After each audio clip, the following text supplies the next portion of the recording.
Hello guys, আসসালামু আলাইকুম। আশা করি আপনারা সকলে ভালো আছেন। আমিও আল্লাহর রহমতে ভালো আছি। স্বাগতম ব্লগে। আজকে আমরা যাচ্ছি ভাঙাতে, ফরিদপুর ভাঙাতে যাচ্ছি। তো অনেকদিন যাবত কোথাও বেড়াতে যাই না, আব্বুর সাথে বের হয়ে পড়লাম বাইকে করে। তো ভিডিওটা দেখতে থাকুন, ভিডিওটা খুবই ভালো হতে যাচ্ছে। তো চলুন ভিডিওটা শুরু করা যাক। এখন বাইকে বসে আছি, সামনে পোস্তগোলা ব্রিজ। আপনারা সকলে এখন দেখুন, খুবই সুন্দর লাগছে দেখতে। এই যে এখন আপনারা সকলে দেখতে পারবেন। তো দেখুন, পোস্তগোলা ব্রিজের উপরে যাচ্ছি।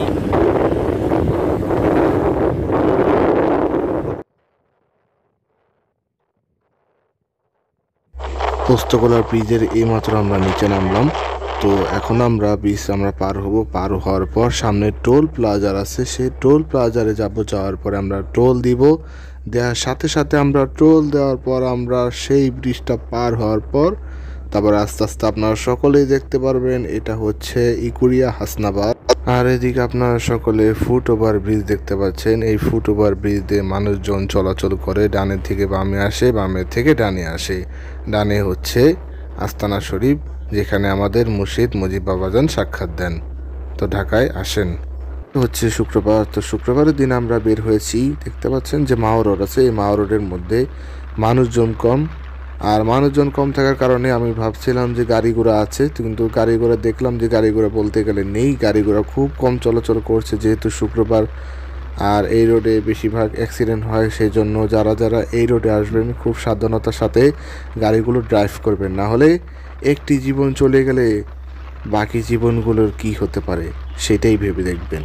সামনে রাস্তার বাম সাইড দিয়ে দেখতে পাচ্ছেন গাড়িগুলো চলাচল করছে। এই লেনটা হচ্ছে যেগুলো ছোট গাড়ি আছে সেগুলো দিয়ে চলাচল করবে, গ্রামের রাস্তা। আর এটা হচ্ছে বড় রাস্তা, যেটা মাও রোড দিয়ে করে সোজা পদ্মা সেতু পর্যন্ত নিয়ে যায়। এখন আমরা সামনে যাব, সামনে গিয়ে আমরা টোল দিব। যেটা আগে ছিল শেখ মুজিবুর রহমানের নামে, এখন হয়েছে জাতির পিতা ইব্রাহিম আলাইহিস সালামের নামে। দেখতে পাচ্ছেন খুব সুন্দর করে গাড়িগুলো চলাচল করছে, প্রাইভেট কারে যাচ্ছে, যা দেখে আপনাদেরও ভালো লাগতে পারে। আর যেহেতু এটা হচ্ছে মাঘ মাস, যে কোনো সময় বৃষ্টি পড়তে পারে, বলা যায় না। একবার রোদ পড়ে, একবার মেঘ ঢেকে যায়।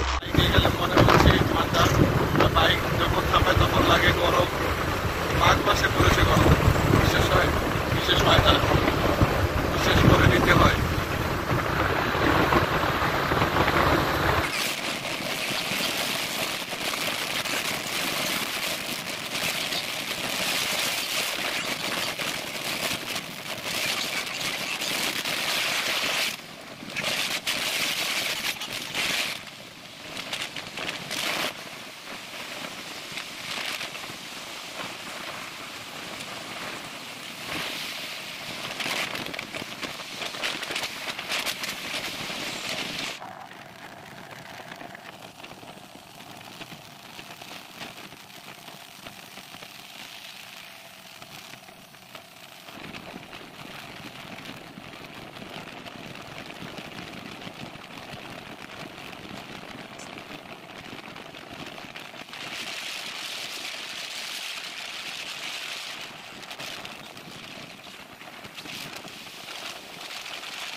সামনে দেখতে পাচ্ছেন টোল প্লাজা, লেখা আছে জাতির পিতা হযরত ইব্রাহিম আলাইহিস সালাম।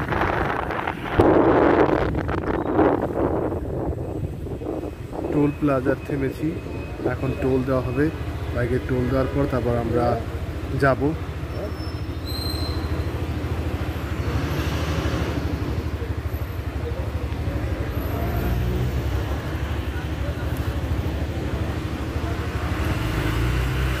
টাকা দেওয়ার পর তারপরে টিকিট দিল।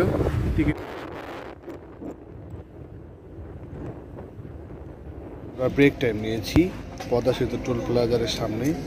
তো কিছুক্ষণ একটু হাঁটাহাঁটি করবো, যেহেতু আমরা বাইক জার্নি করছি, বাইক ট্যুর, সেহেতু বাইকের মধ্যে বসে থাকার কারণে অনেক শব্দ আপনারা কেমন ক্লিয়ার শুনতে পারেন কিনা জানি না, ভালো করে দেখানোর চেষ্টা করবো। এটা হচ্ছে পদ্মা সেতু টোল প্লাজারের এরিয়া, এদিক দিয়ে বাইক চলাচল করে। আর ওই সাইড দিয়ে পদ্মা সেতু টোল প্লাজার। ব্রেক টাইম নিয়েছি কিছুক্ষণের জন্য। ব্রেক টাইম নেওয়া শেষ, এখন আমরা বাইকে বসবো। বসার পর তারপর পদ্মা সেতুর উপর দিয়ে যাব ভাঙায়। ওই সাইডে হচ্ছে পদ্মা সেতু থানা, আর ওই দিক দিয়ে বাসগুলো যায়। ওই যে বাইকের লাইন দিয়ে বাইক যাচ্ছে, ট্রাকের লাইন দিয়ে ট্রাক যাচ্ছে এবং বাসের লাইন দিয়ে বাসগুলো যাচ্ছে। এই যে পদ্মা সেতু টোল প্লাজার দেখা যাচ্ছে, যে লেখা আছে পদ্মা সেতু টোল প্লাজা। পদ্মা সেতু টোল প্লাজা টোল দেওয়া শেষ। টোল দেওয়ার পর এখন আমরা পদ্মা সেতুতে উঠবো। সামনে বাইকগুলো যাচ্ছে। কত ছোট একটা লাইন করে দিয়েছে বাইকের জন্য, একটু বড় লাইন করলে ভালো হতো সবার জন্য। 2022 সালে জুনের দিকে পদ্মা সেতু উদ্বোধন হয়েছিল। এখন পদ্মা সেতুটা সেই আগেকার মতোই আছে।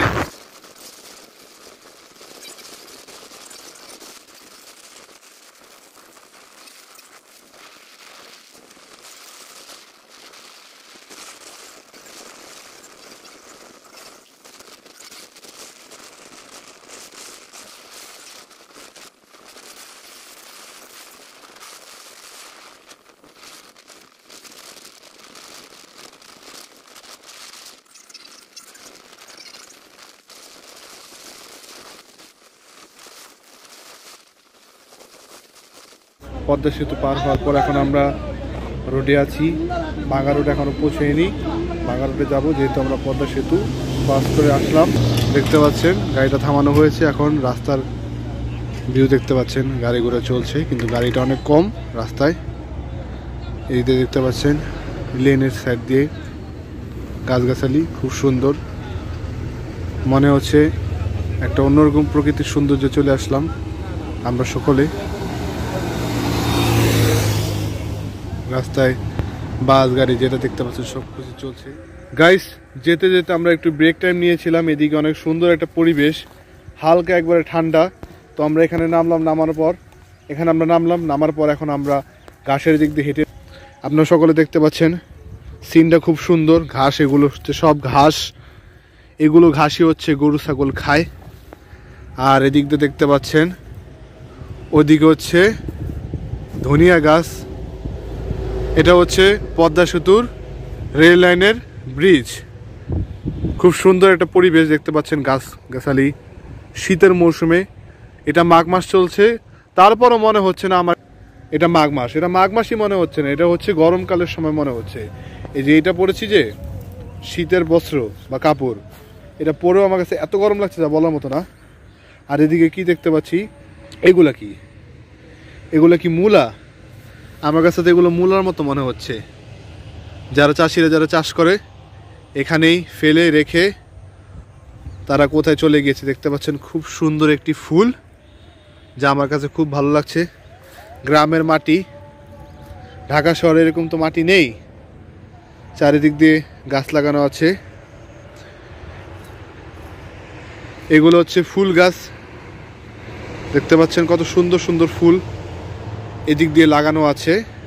আমি এখন সামনে যাব, এই যে আমি হেঁটে হেঁটে সামনে যাচ্ছি এখন। বাহ, চমৎকার। এদিকে আমি একটু বসে আপনাদের সকলকে, আপনারা যে লাল শাক খান না, সেই লাল শাকটা এখন আপনাদের সকলকে দেখাতে যাচ্ছি। এই যে লাল শাক দেখতে পাচ্ছেন আপনারা সকলে, লাল শাক, এটা হচ্ছে মূলা। আপনারা দেখতে পাচ্ছেন যে বাংলাদেশের মূলা আছে, সেই মূলাগুলো অনেক ছোট ছোট, কিন্তু চট্টগ্রামের মূলা, জাপানিজ মূলা অনেক বড় বড়। আমি এনেছিলাম না, দেখতে তো পেরেছেন সেই ব্লগেরগুলোতে, কি বড় বড় মূলা। এগুলো মূলা হচ্ছে অনেক ছোট প্রজাতির মূলা। এই ফুলগুলো দেখতে পাচ্ছেন, কোনো মেয়ে মানুষ যদি থাকতো তবে করতো কি, তবে এই ফুলগুলো একবার ছিঁড়ে নিয়ে যেত বাসার মধ্যে। অনেক নষ্ট নষ্ট মূলাগুলো পড়ে আছে, এই যে দেখতে পাচ্ছেন মূলা। যারা দেখতে পারেন, যারা মূলা খান, অনেকে মূলা আবার খান না। ফুল ফুটেছে অনেক সুন্দর, একবারে মনে হচ্ছে বাগান। কি সুন্দর আল্লাহ সৃষ্টি, মাশাআল্লাহ, আলহামদুলিল্লাহ। আল্লাহর কাছে শুকরিয়া আদায় করছি যে আল্লাহ আমাকে এত সুন্দর একটি জায়গায় আমাকে নিয়ে আসছে। আমি আল্লাহর কাছে এই দোয়া করি যাতে আল্লাহ আমাকে আরো সুন্দর সুন্দর জায়গায় যাতে নিয়ে যেয়ে ব্লগগুলো করায়। আপনারাও আমার জন্য দোয়া করবেন। হায় রে, এত করে ফেললো, এটা কি কোনো ঠিক?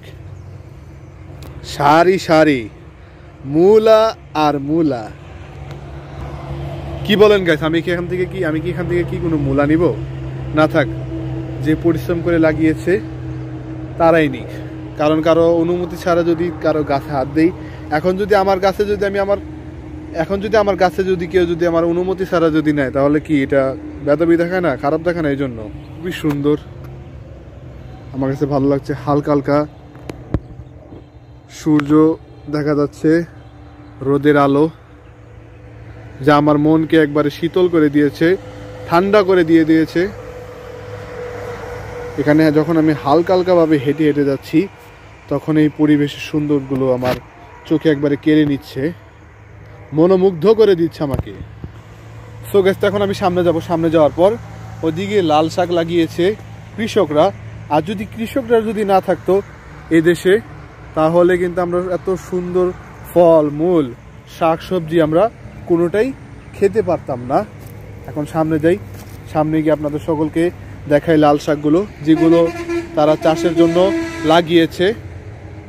সামনে ছোট ছোট থেকে আস্তে আস্তে বড়গুলো আপনারা সকলে দেখতে পারবেন। এই যে দেখতে পাচ্ছেন, এগুলো কিন্তু লাল শাক। আস্তে আস্তে বড় হওয়ার পর আমি দেখে দেখে হেঁটে হেঁটে যাচ্ছি, কারণ কারো জমি নষ্ট করার আমার কোনো ইচ্ছাই নেই। এই যে দেখতে পাচ্ছেন লাল শাকের, আর ওইদিকে হচ্ছে সরিষা, আর সরিষার মাঝামাঝিতে মূলা, যেটা খেলে গ্যাস বের হয়, আর অন্য কিছু না, গ্যাস বের হয়, গ্যাস। চলে যাওয়ার পর আরো অনেক কিছু বাকি আছে, সেগুলো আপনাদের সকলকে দেখাবো।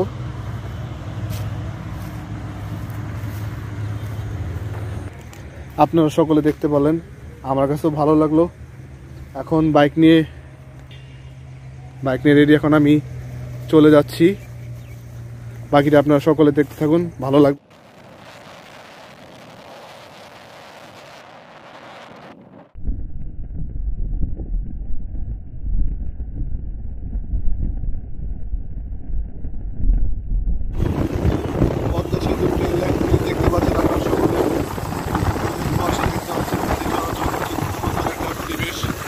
দেখতে পাচ্ছেন বিখ্যাত সেই মসজিদটি, সূর্যনগরের জামে মসজিদ। এই মসজিদে যারা যারা ভিডিও বানিয়েছে, সকলের ভিডিও ভাইরাল হয়েছে। আমরা সেই মসজিদের ভিডিওটা এখন দেখছি, আপনাদের সকলকে দেখাচ্ছি, এবং আমরা দেখছি, আপনারা দেখুন। দেখতে পাচ্ছেন সূর্যনগর জামে মসজিদ, সবচেয়ে সুন্দর মসজিদ, একবার তাজমহলের মতো।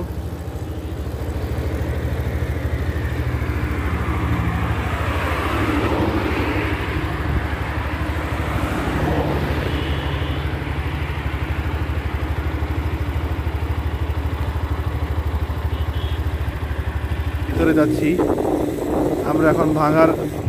গাইস, আমরা ব্রেক টাইম নিলাম, আবার ভাঙ্গায় এসে এখানে খুব সুন্দর ধান ক্ষেত আছে, সরিষা ক্ষেত আছে ও ধনিয়া ক্ষেত আছে। তো আমরা সিঁড়িতে নামলাম, সিঁড়িতে নামার পর এখন আপনাদের সকলকে হচ্ছেন টিনের বাড়ি ঘর, কচুরিপানা দেখতে পাচ্ছেন। এটা হচ্ছে ধনিয়া ক্ষেত, যে ধনিয়ার গুঁড়ো আমরা খাই বা ধনিয়া পাতা খাই। ওই সাইডে হচ্ছে ধান ক্ষেত, আর এইটা হচ্ছে সরিষা ক্ষেত। সকলে আপনারা দেখতে পাচ্ছেন। আমি সামনে যেতে পারতাম, কিন্তু এদিক দিয়ে বন্ধ থাকার কারণে যেতে পারবো না, কারণ এদিক দিয়ে অনেক ঢাল আছে, অনেক বড় ঢাল। এই যে বড় ঢাল, এদিক দিয়ে নামা সম্ভব না, পানি আছে। না হলে আমি নেমে আপনাদের সকলকে চারিদিকটা দেখাতাম, অনেক বড় এরিয়া।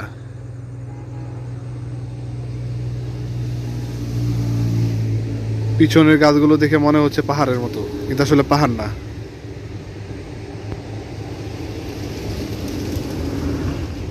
বিকাল হয়ে গিয়েছে, বিকালের আজানও দিয়েছে, সকলে নামাজ পড়েছে। গাড়ি চলতে চলতে আমরা এখন একটি ওই ক্ষেতের মধ্যে আসলাম, যেটাকে বলে চক। সেই চকটা এদিকে দেখতে পাচ্ছেন সরিষা ফুল গাছ লাগিয়েছে, কিন্তু আপনারা স্পষ্টভাবে দেখতে পাচ্ছেন না, কারণ এগুলো অনেক ছোট। পাখি রাখছে, দেখতে পাচ্ছেন তাল গাছ। তাল গাছের কবিতা তো সকলে পড়েছেন, তাল গাছ আছে। ওই সাইডে আপনারা সকলে মুরগিগুলো দেখতে পাচ্ছেন। আমি হেঁটে হেঁটে একটু সামনে যাচ্ছি, আপনাদের সকলকে সরিষা ক্ষেতটা দেখাবো। যদি না দেখাই তাহলে আপনারা শীতের যেই অনুমতিটা আছে সেটা কীভাবে আপনারা উপভোগ করবেন। এদিকে দেখতে পাচ্ছেন পেঁয়াজ গাছ, এটা হচ্ছে পেঁয়াজ গাছ। এদিকে দেখতে পাচ্ছেন তাল গাছ, আপনারা সকলে দেখতে পাচ্ছেন। খুবই নীরব পরিবেশ, কারণ এটা গ্রামের পরিবেশ বলে কথা। আমি একটু তাড়াতাড়ি যাব, যেহেতু পিছনে বাইকটা রেখে এসেছি। গ্রামে সচরাচর আমার আসা হয় না, অনেক দিন পর আমি এই গ্রামের মধ্যে এসেছি। শুধু কী জন্য? ব্লগ করার জন্য আর একটু ঘোরার জন্য, কারণ শীতের সময় আমি কোনো জায়গায় যাইনি। এই জন্য আমি এখন বের হয়েছি আপনাদের সকলকে দেখানোর জন্য। ধনিয়া ক্ষেত দেখতে পাচ্ছেন, ফুলে ফুলে ভরপুর। সরিষা ক্ষেত দেখাবো।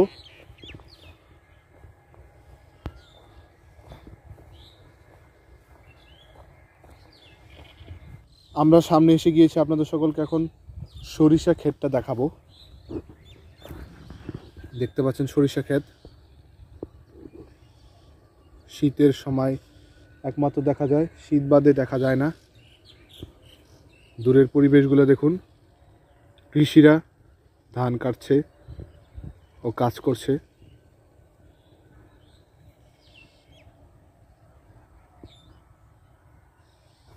সো আপনাদের সকলকে দেখানো শেষ, এখন আমি চলে যাচ্ছি। বিকালের আজান দিয়েছে, তো নামাজ সকলে পড়ে ফেলেছে। সন্ধ্যাও চলে আসছে, সন্ধ্যারও কিছু সময় হয়ে গিয়েছে। আমি এখন বেশিক্ষণ দাঁড়াবো না, আমি যেখান থেকে আসছিলাম এখন আবার সেখানে চলে যাব।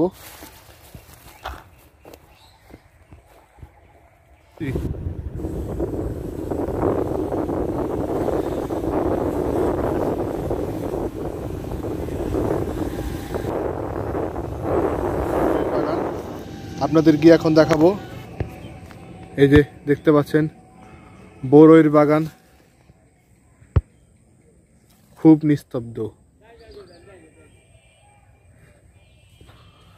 এইদিকে দেখতে পাচ্ছেন, ইসিরে দিক দিয়ে কাঁটা দেয় পুরো ভরা, কাঁটা দিয়ে। বড়ইয়ের বাগান, এই যে বড়ই।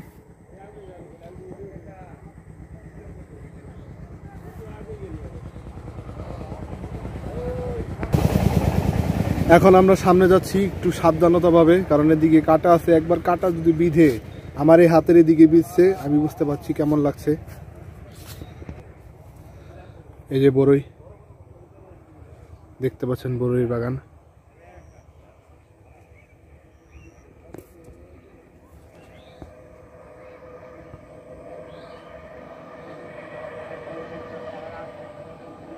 বড়ই দেখতে পারেন আপনার সকলে, গ্রামের গাছগাছালি।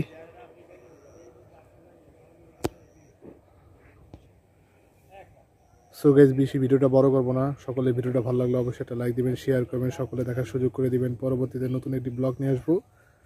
তো সকলে ভালো থাকবেন, আসসালামু আলাইকুম, আল্লাহ হাফেজ গাইস। তো নতুন ব্লগ কিন্তু নিয়ে আসবো এই ব্লগটা সকলে দেখবেন, ভালো লাগলে লাইক কমেন্ট শেয়ার করবেন। আল্লাহ হাফেজ।